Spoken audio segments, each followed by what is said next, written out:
Saudara, dua pencuri bersenjata api beraksi di sebuah rumah sakit ibu dan anak di kawasan Durensawit, Jakarta Timur. Keduanya membawa kabur sepeda motor pasien yang terparkir setelah menodongkan senjata api ke arah petugas keamanan rumah sakit.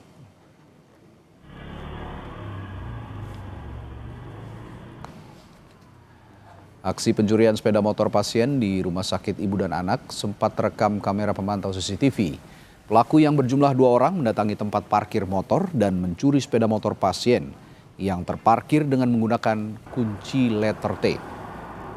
Aksi kedua pelaku sempat diketahui petugas keamanan rumah sakit, namun pelaku langsung menodongkan senjata api kepada petugas keamanan.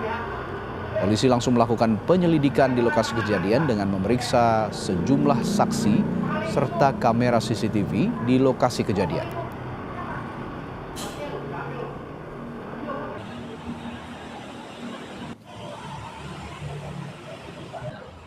Mengetahui adanya pengambilan motor, lalu pelaku menodongkan pistol. Pelaku melarikan diri dengan membawa sebuah motor. Ini diketahui pelaku ada berapa orang Pak semuanya? Pelaku yang beraksi masuk ke dalam 2 orang dan diduga 2 orang lagi menunggu di luar.